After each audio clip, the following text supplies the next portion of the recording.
Il y a quelques semaines, j'étais installé dans un bar en train de lire un article sur la mécanique quantique lorsque le barman dit à la barmaid « Tu vois, tout a fini par s'arranger, rien n'arrive sans raison. » Elle lui sourit et répète « C'est vrai, rien n'arrive sans raison. » Il criait, donc tout le monde dans le bar entendait la conversation et il était impossible de ne pas écouter vraiment. J'ai tout de suite tendu l'oreille parce que c'est un sujet très fascinant en physique et en philosophie. Et aussi parce que, selon la science moderne, il n'est pas vrai que rien n'arrive sans raison. Voyons pourquoi. Je m'appelle Simone Baroni et je suis physicien, vulgarisateur scientifique et professeur de physique quantique et de mathématiques à l'université à Barcelone. Si vous aimez la science, vous êtes au bon endroit. Abonnez-vous à ma chaîne et ça m'aidera à créer plus de vidéos et écrire plus de livres de sciences. Je pense que les deux barmen parlaient à la fois du fait que les choses arrivent pour une cause et du fait qu'elles arrivent avec un but. Prends la phrase « Les canines du loup se sont développées pour permettre au loup de mieux chasser ». Cette phrase signifie que les canines se sont développées dans le but de mieux chasser. En réalité, il n'est pas nécessaire d'introduire ce sens de but. Par exemple, le fait que les loups aient des canines bien développées peut s'expliquer par l'évolution de Darwin. Les loups qui avaient des dents plus pointues avaient plus de chances de survivre et de se reproduire en transmettant leurs gènes à leurs petits. En général, la science moderne exclut que les choses se produisent dans un but précis. Et il s'avère que la science n'est même pas d'accord avec l'expression « tout arrive pour une cause ». Ou plutôt, dans la plupart des cas, la science est d'accord pour dire que ce qui arrive a lieu pour une cause concrète. Par exemple, la feuille de papier a pris feu parce qu'une étincelle a volé de la cheminée à la feuille de papier. Cause, effet. Mais tout ce qui arrive n'a pas forcément de cause selon la science moderne. Pour comprendre pourquoi, nous devons nous poser la question suivante. Comment parvenons-nous à la connaissance de la nature? Comment pouvons-nous comprendre comment la nature est faite et comment elle fonctionne? Suivons brièvement ce que d'importants physiciens et philosophes ont dit. Cela nous mènera de Descartes à Berkeley en passant par Emmanuel Kant et le concept de causalité, puis à Heisenberg et la vision quantique.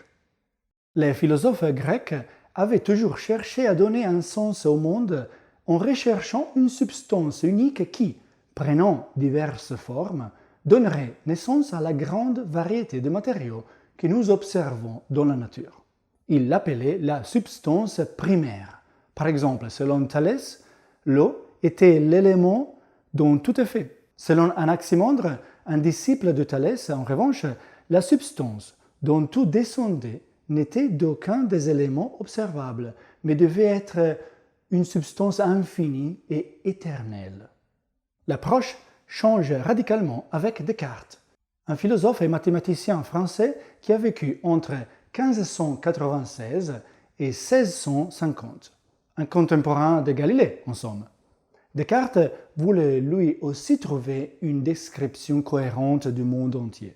Mais au lieu de fonder sa vision sur l'unité des choses, comme le faisaient les philosophes grecs, Descartes l'a basé sur une division de la nature en trois parties. Moi, Dieu et le reste du monde. C'est une division qui, depuis lors, fait partie de notre vision des choses de manière radicale. Déjà, avec Galilée et Newton, par exemple, la science s'est consacrée à la relation entre le moi et le monde, c'est-à-dire les objets, les animaux, les étoiles et les planètes. Puisque ces trois éléments existent séparément les uns des autres selon Descartes, alors je peux aussi n'en considérer que deux à la fois. Le mot-clé ici est « exister ». Selon Descartes, les choses extérieures à moi existent, tout comme Dieu existe et tout comme j'existe moi-même. Et de la vision de Descartes est née la philosophie dite du réalisme métaphysique, selon laquelle, précisément, les choses existent. Elles sont réelles. Cependant, à la même époque, deux autres visions du monde se sont développées qui n'utilisent pas le mot « exister ». L'une est celle du réalisme pratique et l'autre celle du réalisme dogmatique. Voyons ce qu'elles disent et pourquoi Einstein, par exemple, avait adopté la philosophie du réalisme dogmatique. Le réalisme pratique affirme que la plupart des affirmations que nous faisons sur la nature et les objets que nous observons peuvent être rendues objectives, en ce sens que le contenu de ces affirmations ne dépend pas des conditions dans lesquelles elles sont vérifiées. Il ne dépend pas de la personne qui observe la nature, ni même de la façon dont elle l'observe. Par exemple, je peux observer l'aspect d'une étoile, analyser la lumière qu'elle émet à différentes fréquences, son orbite autour d'une autre étoile, etc. Ces propriétés sont objectives, dans le sens où si j'essaie d'y arriver d'une autre manière, je trouve des valeurs cohérentes avec la première observation. Ainsi, le réalisme pratique ne dit pas que les choses existent, mais constate simplement que la plupart des choses que nous observons ont des propriétés objectives.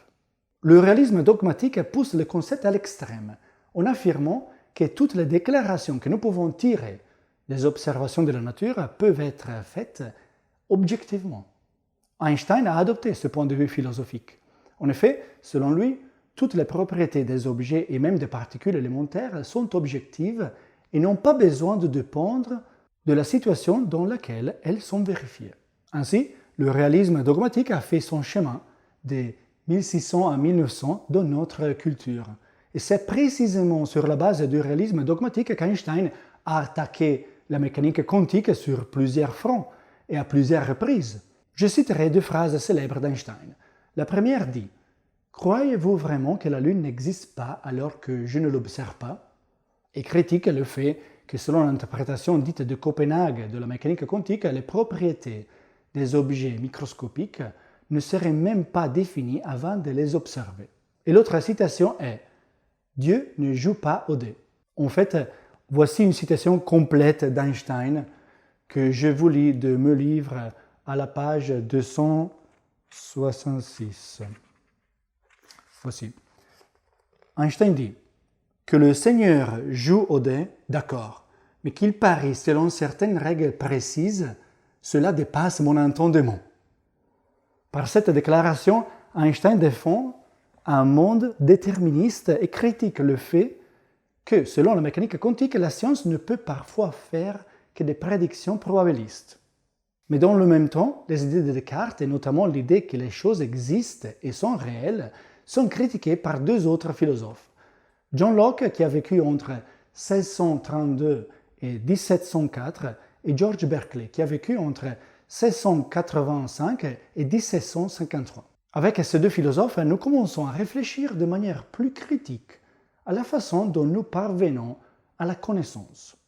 Et cela nous mènera ensuite à Kant et à la compréhension de la raison pour laquelle, selon la science moderne, la phrase « tout arrive pour une cause » est incorrecte. John Locke s'est d'abord opposé à Descartes et a défendu l'idée que la connaissance vient de l'expérience. Expérience entendue comme des sensations physiques, mais aussi comme le traitement de ces sensations par l'esprit. Plus tard, George Berkeley pousse ce concept plus loin et affirme que si toutes les connaissances sont dérivées de nos sensations, alors il est inutile de dire que les choses existent. En effet, tout ce que je sais provient de mes sens, qu'il existe ou non des objets réels. Par conséquent, selon Berkeley, exister coïncide avec percevoir. Et que dit la science moderne sur l'existence ou non des choses, et sur la question de savoir si nos connaissances proviennent de nos sensations lorsque nous interagissons avec la nature.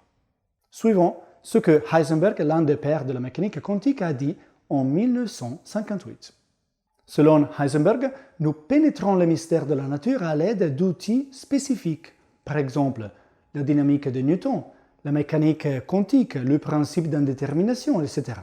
Ce sont ces outils qui, en fin de compte, nous donnent des sensations et des perceptions. Dans le chemin newtonien, la position et la vitesse d'un objet, par exemple, sont toujours bien définies et sont des propriétés réelles de l'objet, à tout moment. Lorsque, par exemple, nous observons un cycliste qui roule à toute allure sur une route et que nous mesurons sa position et sa vitesse, ces quantités, trouve une signification mathématique concrète dans le schéma dynamique de Newton, dans lequel elles sont des quantités bien définies et réelles. Mais cela ne signifie pas qu'elles sont également réelles dans la nature. En effet, la mécanique quantique nous apprend qu'au niveau microscopique, la position et la vitesse sont limitées par le principe d'indétermination selon lequel, lors d'une mesure donnée, j'accède soit à la position avec une petite incertitude, soit à la vitesse avec une petite incertitude. Plus je restreins la position, moins la valeur de la vitesse est certaine, et inversement. Ainsi, les valeurs de position et de vitesse sont bien définies et réelles et objectives selon la physique classique, mais ne sont pas bien définies selon la mécanique quantique. Pourtant, la nature est une et une seule, et ce sont là deux outils différents avec lesquels nous explorons et sondons la nature. En général, ce que nous savons de la nature, dit Heisenberg, dépend du schéma conceptuel que nous adoptons. Nous ne savons jamais a priori si un concept donné que nous utilisons, tel que la position, décrit quelque chose de réel dans la nature. Nous pouvons seulement dire s'il représente quelque chose de réel selon l'outil que nous utilisons. Et nous ne savons pas si, à l'avenir, une meilleure vision du monde nous dira qu'un tel concept n'est pas réel. Cela rejoint le point de vue du philosophe Berkeley, qui défend l'idée que tout ce que nous savons de la nature provient de nos perceptions. De même, Heisenberg affirme que lorsque nous interagissons avec le monde, non seulement nos perceptions sont au milieu, mais qu'en plus des perceptions, nous adoptons également un schéma mathématique concret, comme la physique de Newton ou la mécanique quantique, et que le fait qu'une propriété donnée d'un objet soit considérée comme réelle ou non dépend également du schéma mathématique que nous adoptons. Les propos de Heisenberg se rapportent également à ce qu'a dit le philosophe Emmanuel Kant. Kant se demande si toutes nos connaissances proviennent effectivement de nos sensations ou s'il existe d'autres sources de connaissances. Il arrive ainsi à l'idée qu'une partie de nos connaissances ne provient pas des perceptions, mais est innée, a priori en nous. Par exemple, selon Kant, l'espace est une connaissance a priori, tout comme le temps et la loi des causalités. Kant a vécu entre 1724 et 1804, donc avant l'avènement de la théorie de la relativité et de la mécanique quantique, qui ont réfuté les idées de Kant. La relativité d'Einstein a révélé des propriétés de l'espace-temps qui ne sont pas clairement prises en compte dans la connaissance a priori de Kant.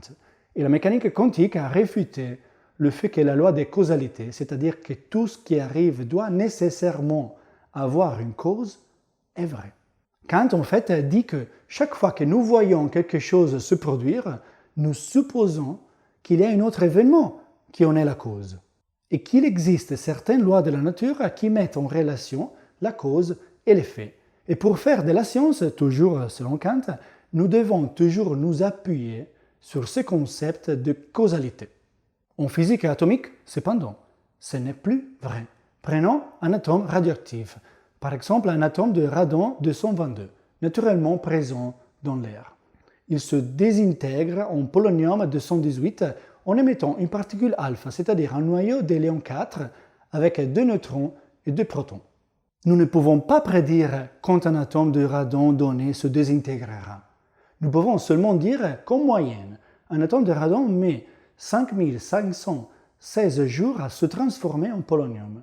Par conséquent, lorsque nous observons un atome de radon émettre une particule alpha, nous ne savons pas vraiment ce qui provoque la désintégration.